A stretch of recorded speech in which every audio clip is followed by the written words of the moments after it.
కాకినాడ పట్టణం విద్య వైద్య హబ్గా విరాజిల్లుతోంది. ఎందరో నిరుపేదలు వైద్యం కోసం పట్టణానికి వస్తున్నారు. అదేవిధంగా ఇతర ప్రాంతాల నుంచి పేద విద్యార్థులు చదువుకోవడానికి వస్తున్నారు. చిన్న చిన్న రూముల్లో ఉంటూ తిండి తినడానికి ఎన్నో ఇబ్బందులు ఎదుర్కొంటున్నారు. ఈ నేపథ్యంలో దేవాదాయ శాఖకు చెందిన మంత్రి ప్రగడ సత్రం పేద విద్యార్థులకు ఉదయం సాయంత్రం 2 పూటల వేడివేడి ఆహారాన్ని ఉచితంగా అందిస్తోంది. కేవలం విద్యా సంస్థల నుంచి స్టడీ సర్టిఫికెట్లు తెచ్చుకుంటే చాలు 100 మందికి పైగా విద్యార్థులకు ఈ సత్రం కడుపు నింపుతోంది. మంత్రి ప్రగడ నరసింహారావు పంతులు అప్పట్లోనే విలువైన భూములు, ఆస్తులు ఈ సత్రానికి రాసిచ్చారు.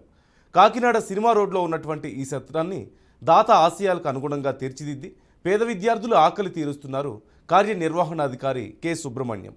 పేదలకు అన్న వస్త్రదానాలు కూడా నిర్వహిస్తున్నట్లుగా చెబుతున్న ఈవో సుబ్రహ్మణ్యంతో మా ప్రతినిధి Sambasivarao face to face. Kakinada జిల్లా కేంద్రమైన కాకినాడ నగరానికి ఎవరు వచ్చినా ఉచితంగా అన్నం లభిస్తుంది. ఎందుకంటే కాకినాడ నగరంలో దేవాదాయ శాఖ పరిధిలో ఎన్నో అన్నదాన సత్రాలు ఉన్నాయి. ముఖ్యంగా విద్యార్థుల కోసం అయితే 2 పూట్ల భోజనం ఏర్పాటు చేస్తున్నారు. దాతల ఆశయాలకు అనుగుణంగా కాకినాడ దేవాలయం వీధిలో ఏదైతే మంత్రి ప్రగడ వారి సత్రం ఉందో ఆ సత్రంలో ఉదయం సాయంత్రం కూడా దాదాపు 100 నుంచి 150 మంది విద్యార్థులు, అంటే వీళ్ళంతా కూడా మనం చూసిన విద్యార్థులనే. వీళ్ళు బయట ప్రాంతాల నుంచి కాకినాడ చదువుకోవడానికి వచ్చిన స్టూడెంట్లు. వాళ్ళు భోజనానికి ఇబ్బంది పడకూడదు, ఎందుకంటే ఉదయాన్నే బయలుదేరుతారు, ఇంటి దగ్గర క్యారేజీలు తెచ్చుకోవడం కూడా ఇబ్బంది అవుతుంది. కాబట్టి దాత ఆశయాలకు అనుగుణంగా కార్యనిర్వహణాధికారి సుబ్రహ్మణ్యం ఆధ్వర్యంలో ఈ అన్నదాన కార్యక్రమం అనేది జరుగుతుంది. విద్యార్థులు కూడా క్రమశిక్షణతో ఇక్కడికి వస్తున్నారు. ఒకసారి వాళ్ళతో మాట్లాడే ప్రయత్నం చేద్దాం. ఏ కాలేజ్ మీద ఏ ఊరి నుంచి వస్తున్నారు? ఎక్కడైనా రూమ్ లో ఉంటారా? మీలాంటి వాళ్ళకి ఇది సౌలభ్యంగా ఉంటుంది. ఎందుకంటే ఇప్పుడు రూమ్ లో రెంట్ కట్టడంతో పాటు ఇక్కడ భోజనం చేసుకుంటారు. ఇక్కడ సిబ్బంది అది ఎలా రిసీవ్ చేసుకుంటారు? కానీ మీరు ఎక్కడి నుంచి వస్తున్నారు? ఎప్పటి నుంచి ఎక్కడండి మీది? ఏ ఏరియా? ఏం చెప్తున్నారు? ఇక్కడ రూమ్ లో ఉంటారా? కానీ మీరు ఎక్కడి నుంచి వస్తున్నారు? ఎన్ని రోజుల నుంచి ఉంటున్నారు? రూమ్ లో ఉంటున్నారా? ఏంటి సార్ రూమ్ లో ఉన్నాం సార్. 5 or 6 months నుంచి టీఆర్ కాలేజ్ సార్ మాది. మేము దొరకాల్లో దొరకని దొరుకుతాం సార్. ఉదయం సాయంత్రం భోజనం చేస్తారా? Yes sir. ఎలా ఉన్నాయి భోజనాలు? భోజనం అనేది సూపర్ ఉంటుందండి. ఎప్పటికప్పుడు ఉంటుంది, బాగా పెడతారు. తమ్ముడు మీరు ఎక్కడి నుంచి వస్తున్నారు? ఎవరు చెప్పండి. మాది బయట హాస్టల్ అండి. డిగ్రీ కాలేజ్ చదువుతుంది, టీఆర్ కాలేజ్ మాది రంపచోడ. ఏజెన్సీ నుంచి మరి రోజు ఇక్కడ రూమ్ తీసుకుంటారా? భోజనం ఎలా ఉందా? మీ ఏజెన్సీతో పోలిసి బాగుందట? బాగుంది. ఉదయం సాయంత్రం భోజనం వస్తారా? ఇక్కడ సిబ్బంది ఎలా రిసీవ్ చేసుకుంటారు? మీకు ఏమైనా ఇబ్బందులు ఉన్నాయా భోజనంలో? ఏమనంటే ఓపెన్ చెప్పండి. మనం చూస్తున్నాం విద్యార్థులు కూడా, ఎందుకంటే మధ్య కళాశాలలో చదువుతున్నారు, దూర ప్రాంతాల నుంచి వచ్చారు, ఇళ్ళ దగ్గర ఇబ్బంది పడకుండా పొద్దున్న సాయంత్రం కూడా ఇక్కడ భోజనాలు ఏర్పాటు చేస్తున్నారు. ఎవరిని అడిగినా సంతృప్తి అవుతుంది. మనం చూస్తున్నాం చాలా క్రమశిక్షణగా మంచి పౌష్టికాహారాన్ని వేడివేడిగా అందిస్తున్నారు. ఉదయం సాయంత్రం కూడా ఇదే విధంగా అందిస్తారు. భోజనాలు ఉన్నాయి. ఎక్కడ మీరు ఎక్కడ నుంచి తమ్ముడు? మీరు రాజమండ్రి రూమ్ లో ఉంటూ మార్నింగ్ ఈవినింగ్ ఇక్కడ భోజనం చేస్తారా? మీకు వేడి చేస్తున్నారా? పౌష్టికాహారం బాగుంటుందా?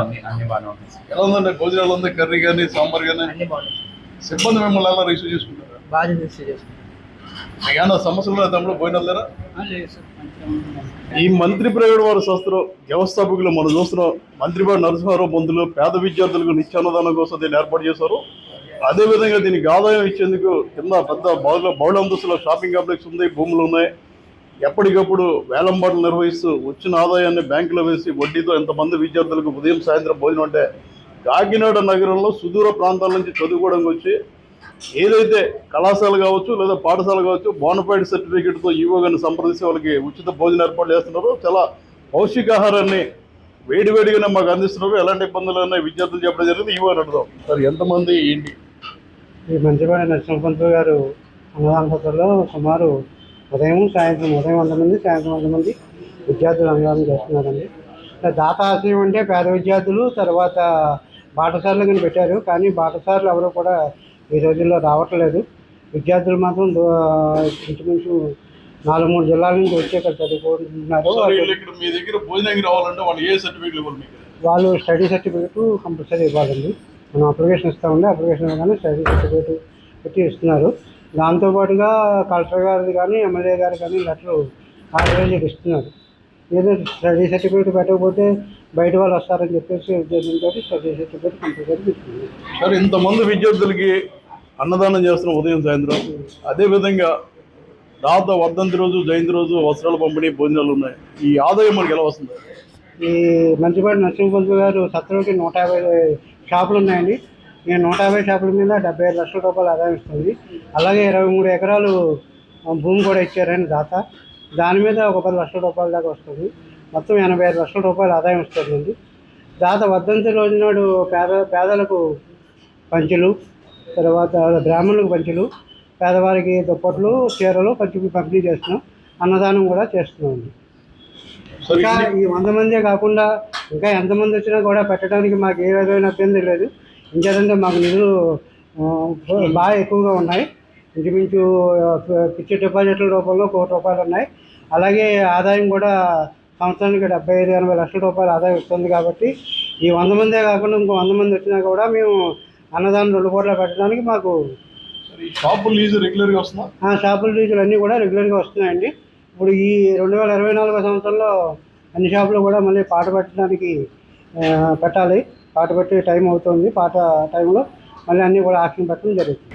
ఇది మంత్రిపేగడ సత్రానికి సంబంధించి మంత్రిపేగడ నరసింహారావు పంతులు ఏర్పాటు చేసిన బృహత్తర కార్యక్రమం. ఎందుకంటే ఎంతో మంది పేద విద్యార్థులు తల్లిదండ్రులు పేదరికంలో ఉండి వాళ్ళ పేదరికంలో చూడలేక చదువుకోలేక బయటకు వెళ్తున్న పరిస్థితుల్లో ఎంతమందికి అన్నదాత సుఖీభావం విధంగా భోజనాలు పెడుతున్నారు.